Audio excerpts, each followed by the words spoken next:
Hey guys, how's it going? Hope you're doing well. My name is Crown, and today I'm going to read you some very interesting stories that I hope that you're gonna love. And now, without further ado, let's go! Now, before I post this, I do want to just note I regret what happened. My revenge wasn't intentional, but it was pretty bad.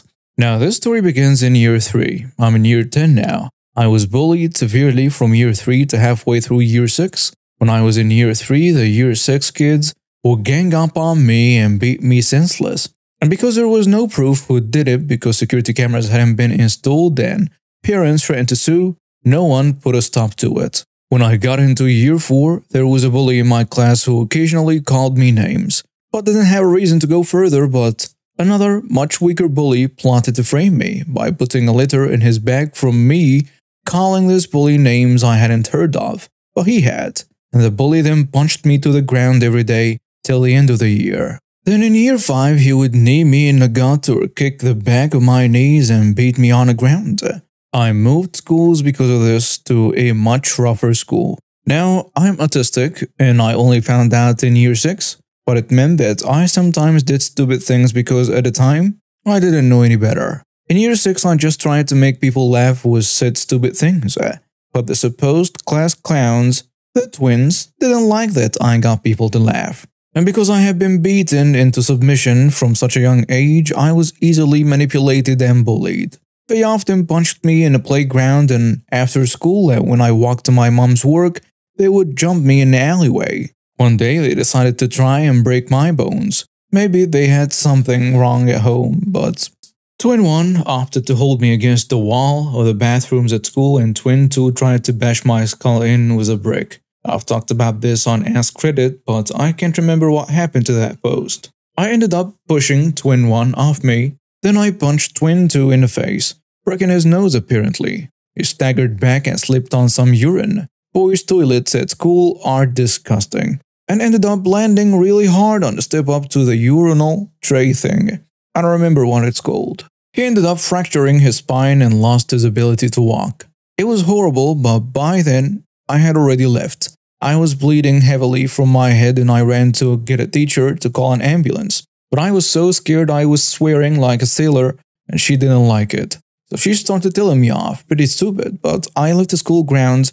I went to the doctor's surgery across from where my mom worked. They got me an ambulance and took me to hospital because I had major concussion and a cracked skull. Twin 2 wasn't able to walk anymore and needed a wheelchair, and I lost hearing in my ear from the beating and the years of being hit prior. I regret what happened and I wish I could have taken it back, but I was scared out of my mind with this kind of situation. I'm in year 10 now and in a different school, and I've only seen them once more, a few days ago, and I got the idea to post it here. Edit. When the teacher got mad at me for swearing, she couldn't have seen anything wrong. She didn't get a formal punishment or anything, but she did feel especially bad when she found out what happened and came to the hospital. My hair color is dark enough that sometimes I can bleed and it's entirely covered by my hair. It's on a longer side, essentially emo cut, except just there to be easy to maintain, and so a dark substance in dark hair doesn't stand out, especially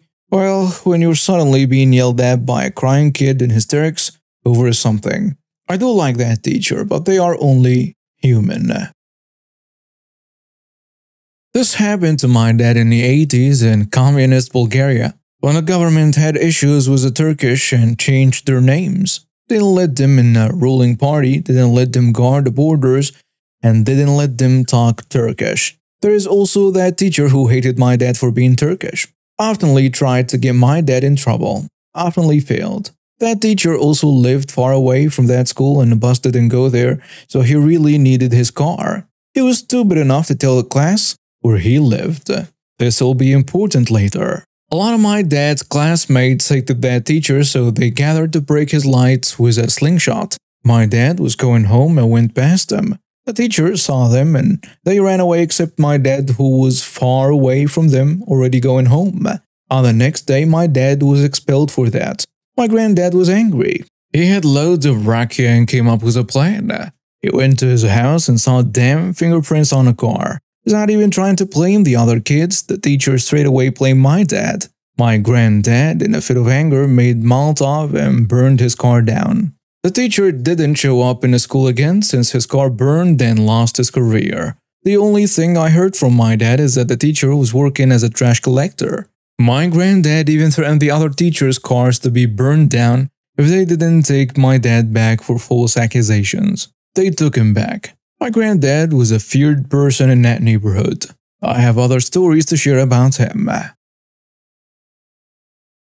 I had managed to lose my driver's license over the weekend, and now here I was at the local police station trying to get a report filed so I could apply for a replacement. The place was busier than a diner at breakfast, with folks from all walks of life coming in and out. I took a number, 57, glancing up at the digital screen.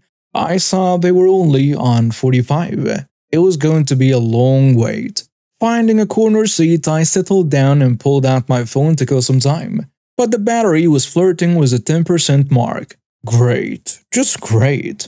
Resigned, I shoved it back into my pocket and started to take in my surroundings. A young mother was trying to keep her two kids from turning the waiting area into a playground, while an elderly man chatted with a tired-looking officer about a stolen bicycle. Everyone seemed to have their own little dramas. That's when I noticed her, the pregnant woman. She stood out, not just because of her condition, but because of the easy smile she shared with an officer, probably in his late 30s. They were standing by the water cooler, lost in what seemed like a friendly and casual conversation. The officer, a tall guy with a buzz cut, was laughing at something she said, and she was beaming right back at him. I couldn't help but overhear snippets of their conversation. It was nothing official, just chit-chat about how she felt, the baby's kicks, and everyday stuff like that. It struck me as sweet, a little personal bubble of joy in the otherwise drab surroundings. My attention wandered away from them for a while as I fiddled with the frayed edges of my jacket, and that's when she barged in. Karen. Even if I hadn't heard her name later, I'd have begged her as a Karen. Karen marched up to the front desk, clearly in a mood. "I need to speak to someone now. It's urgent," she declared, waving a piece of paper like a flag. The officer at the desk, a young woman with a kind face, tried to calm her down. "Ma'am, please take a number and we will be with you as soon as possible." "But this can't wait," Karen insisted. People started to look up, curiosity piqued by the commotion. Sighing, I checked my number again. Still a long way to go. Turning back, I watched this Karen getting no satisfaction at the desk, scanned the room, her eyes landing on a pregnant woman who had just finished her conversation with the officer. I was now walking towards the exit. What happened next was something straight out of a daytime TV drama, and it unfolded right in front of my eyes. Karen's beeline towards the pregnant woman was almost like watching a storm roll in. I thought she might just pass her by, but no, Karen had other plans. She intercepted the woman just as she reached the doorway. "Excuse me," Karen called out. The pregnant woman, taken aback, stopped and turned with a puzzled look on her face. "Yes," she replied. "I need to file a report, and you need to take it now. It's about my neighbors. They are making a terrible racket day and night with their renovations. I can't even think in my own home." The pregnant woman held up her hands, a gentle attempt to slow things down. "I am sorry, but I don't—" Karen cut her off. It was a rising voice said, "Don't tell me you can't help. I saw you talking to that officer. Don't think I didn't notice how friendly you were. You work here, don't you?" "No, I don't work here," the pregnant woman tried to explain. "I was just talking to my—" Again, Karen didn't let her finish. "Don't lie to me. I know a cop when I see one. You were flirting with him, weren't you? Trying to get special treatment?" Karen's face was getting redder by the second. People around us started to pay more attention, some shaking their heads, others whispering to each other. It was turning into a spectacle. "I am not a police officer, and he's my husband. Please, I'm just here to—" But Karen was beyond reason. "Flirting with your coworker right here in the station? That's unethical. You know what? I am going to file a complaint about you two. I'll make sure everyone knows what you're really like." The pregnant woman sighed and yelled, "Ugh, do whatever you want, you thick-headed idiot. Just leave me alone." That was the last straw for Karen. With a screech of outrage, she lunged forward, grabbing a fistful of the pregnant woman's hair. "You can't talk to me like that, you witch!" Instantly, the room erupted into chaos. People gasped and shouted. Some stood up to intervene. From my corner, I watched, frozen, as the officer, who was the husband apparently, rushed over among other officers who came swerving out to the scene. "Hey, let her go!" he yelled, pulling Karen back with one strong arm, while another officer joined him to help.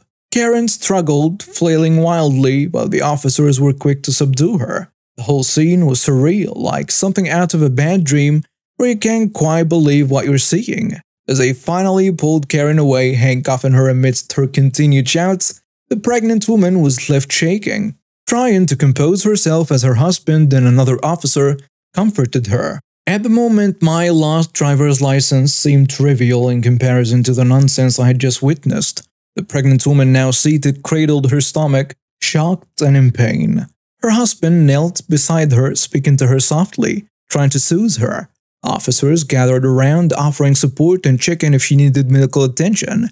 Karen, meanwhile, was anything but quiet. "You can't do this to me! I know my rights!" she yelled as she struggled against the grip of two officers who held her firmly by each arm. Her face was flushed with anger and her eyes darted around as if looking for any support or perhaps a way out. But none came. One of the officers tried to calm her down. "Ma'am, you need to calm down. You've just assaulted someone. A pregnant woman nonetheless. We need to sort this out quietly." But Karen was having none of it. "Quietly? I was the one being ignored. I was just asking for help and she pretended to be something she's not." As they began to escort Karen to a back room, presumably for processing, her protest continued but grew fainter as they moved away from the main waiting area. An older woman next to me leaned over and murmured, "Some people just don't have any control over themselves. Poor dear." She nodded towards the pregnant woman, who was slowly standing up with her husband's help. I nodded in agreement, feeling a surge of sympathy for the couple. It was supposed to be a simple, happy visit, perhaps a quick hello on a busy day, and it had turned into a nightmare. The husband, now standing, addressed the small crowd that had formed around them. "Thank you, everyone, for your concern. We're okay, just a bit shaken up." His wife managed a weak smile, her composure gradually returning. "Yes, thank you. It's just been a long day."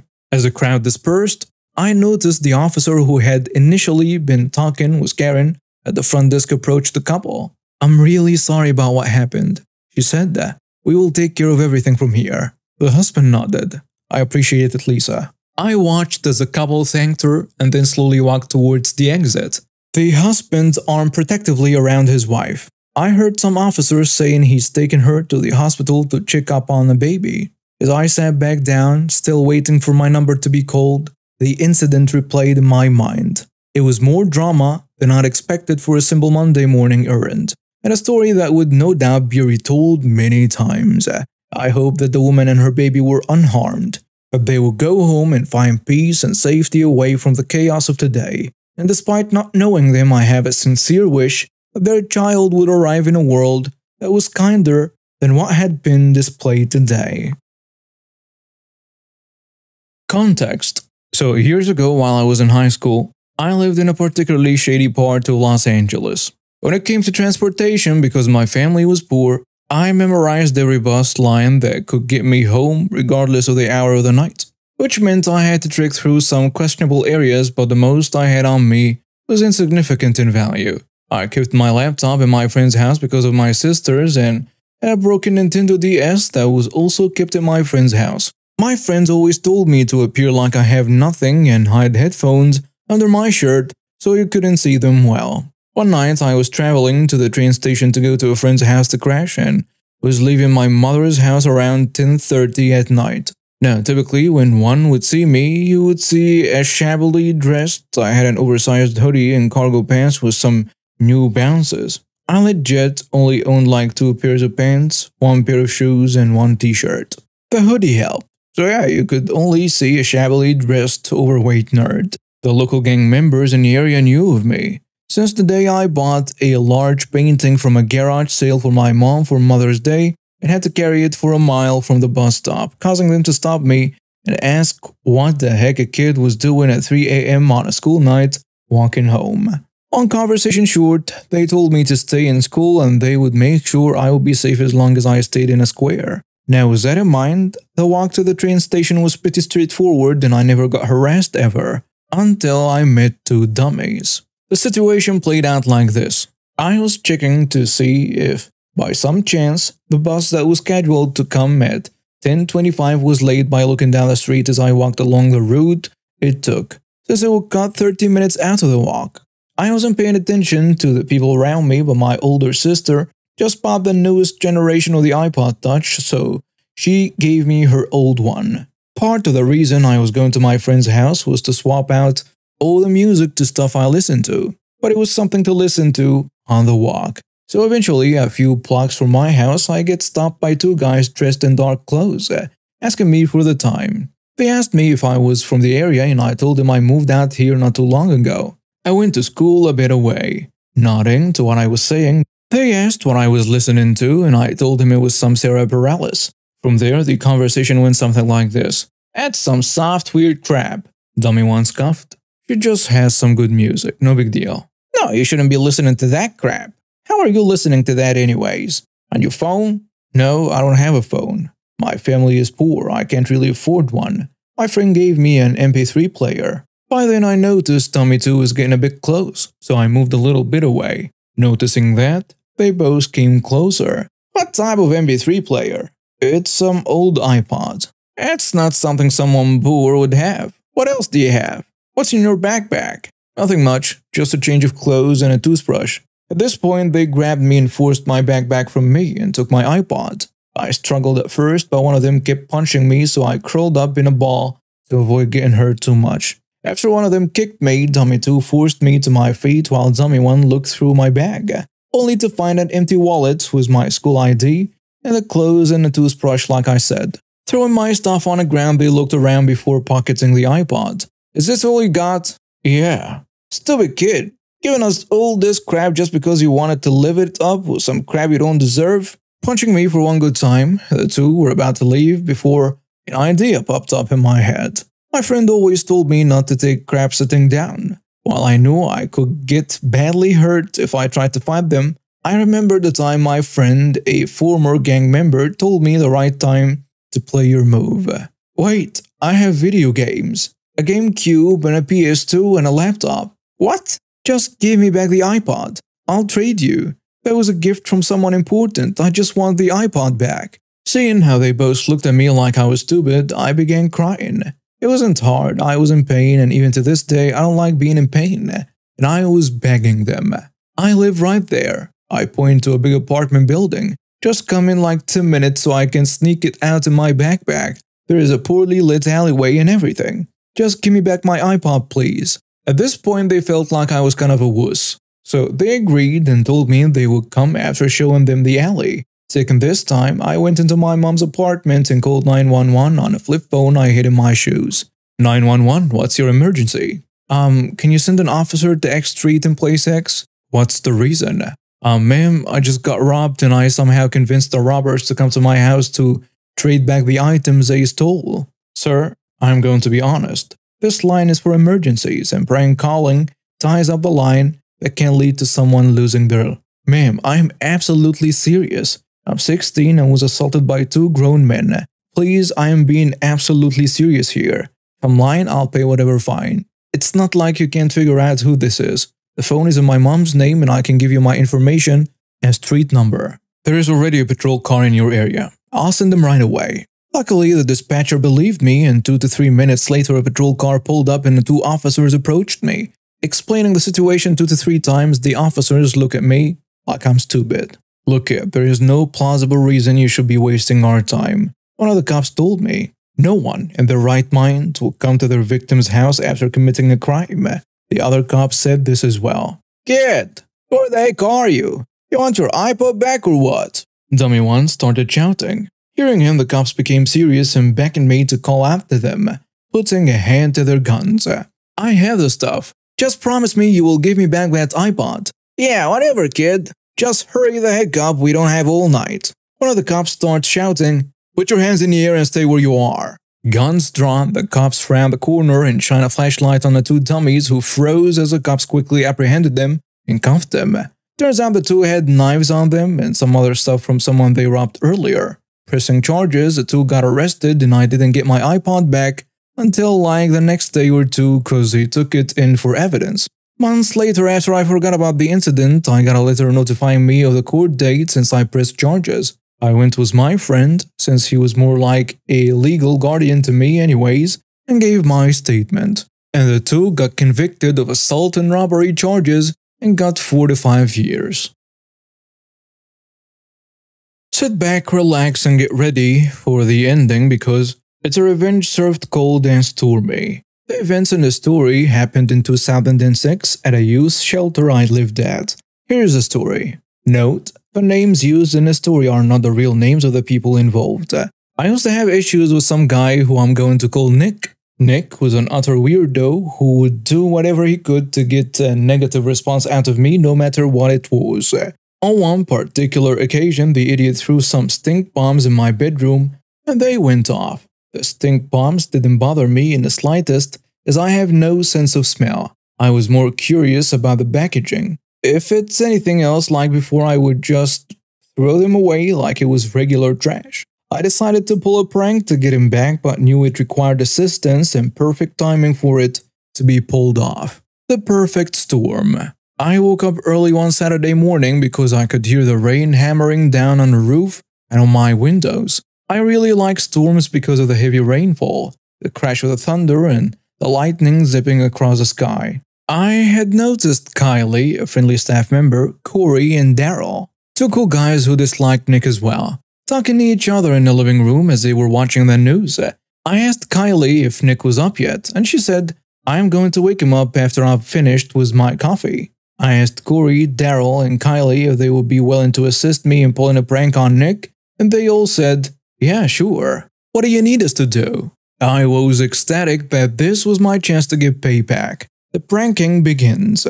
Guys, I want to pull a prank on Nick and I need all of you guys to play along with the prank in order for it to work. Well, what do you need us to do? I want you guys to dress in your school uniforms. I will dress in mine, and this is the only way for this to work. Trust me. What do you think us wearing our school uniforms achieve if there is nothing else to the prank? I chuckle and tell him I already got it planned out. Okay, as soon as we are in our uniforms, we get Kylie to wake up Nick, and I will tell him a story that will convince him to go to school. I will need you to back me up by saying, "Yeah, I remember seeing that on a TV last night. We got no choice but to obey the government." I doubt this will work, Kylie tells me. Well, this is what I will say to him. "Nick, we saw a news broadcast last night after you went to bed. It was the minister of the Department of Education, and the minister said as of tomorrow students will be expected to go to school 6 days a week to ensure our children get as good an education as possible and prepare them for the future. Do you think that would be enough to fool Nick into going to school?" I asked them, and Corey gives me a wry smile and says, "I think that'll suffice." "I like it," Daryl confirms. "And Kylie, are you in?" "Sure, I'll play along. I'm tired of his antics anyways." Corey, Daryl, and I get our uniforms on and wait outside Nick's door. I give Kylie the signal that we're ready to start the prank. Kylie unlocks Nick's door and I shake him awake. "What are you doing in my bedroom? And why are you guys wearing your uniforms? You know it's Saturday, right?" Nick asks us. "Yeah, I know. Look, the thing is we saw the news last night, and the head of the Department of Education told us that we have to start going to school 6 days a week now. We don't like it either, but we have to go to school and so do you." Okay, I'll get ready." "Yeah, I remember seeing that on a TV last night. We had no choice but to obey the government," Corey and Daryl tell him. Nick gets his uniform, takes a shower and gets on his bike to ride to school. We watched as Nick rode his bike out the patio, down the driveway and down the street. Kyle, Corey, Daryl and I run back inside the house. We start pissing ourselves laughing. Several minutes later we got a phone call from Nick. He said, "I looked in the car parks and there were no cars. I looked through the office windows and nobody was there. I even knocked on several classroom doors and nobody answered them. Can you please come and pick me up, Kylie?" Kylie smiles and says, "It seems Nick is at school and realized he was the only one there. I got to pick him up. I can't believe he fell for it." Several minutes later, Nick stumbles in, utterly drenched by the rain, and I say to him, "That's payback for the stink bombs, you bloody weirdo." And after that, Nick never tried to prank me again. Earlier today, I found something out that made my day. To begin with, I study marine engineering, which for those that don't know is engineering on ships. I am part of the Merchant Navy as an officer cadet as I'm still studying to become an engineering officer. We are held to pretty high standards. Not to the same level as the military, but still, we need to be professional. In order to do my course, you can either fork out near £50,000 and spend hours upon hours looking for companies to let you work on board ship for experience, or get a company to sponsor you and pay for the course. The option that I and the person in question, we will call him D for Druggy, was a company route, which is the main option. Because this is such a professional industry, drug use is heavily frowned upon. Being found under the influence is cause for instant dismissal. It managed to pass every drug test, only having one. For training, we have to attend a college that specializes in jobs for the Merchant Navy, so you get to meet a lot of people from around the country, sometimes the world, as there are a few companies from the Middle East that use a college I attend for training their officers. In order to get to college, I ride a motorbike. Cars are too expensive as I'm 20, and insurance for a bike is so much cheaper than car insurance. Now, because I ride a motorbike, I have gear. Now, because I ride a motorbike, I have gear, gloves, neck warmer, as it gets cold here, a jacket, and so on. D would take my bike stuff and hide it or throw it around the classroom. To begin with, I was alright with it, as we would do stuff like that all the time. But like everything, after a while, it's no longer fun. I should state that this was in between lectures, so we wouldn't piss anyone off. We are childish, but only when appropriate, if you can be. After it stopped being funny, I asked D to stop, and it didn't. It got to a point that we nearly had a fight because of it. D would sometimes not show up to lectures, which is like not showing up to work, but would magic up excuses that people bought. But because D never showed up to lectures, his grades started to drop. He only passed a couple of exams. His sponsoring company picked up on this and warned him that if it continued, that he would be let go, which it did, and eventually he was. Anyway, because the course had already been paid for, he was allowed to continue to get an HNC, Higher National Certificate, which is one of the qualifications you can get outside of the COC, Certificate of Competency, which is what you need to work as an officer on board the ship. I didn't really think anything of it, but at least he will get something out of it. One night, the class was staying back late as we had a big exam coming up and we were getting some revision done, or at least that was the intention. While I went to the toilet, D was up to his old tricks. We were in a class with a locked cage and a bag full of expensive equipment.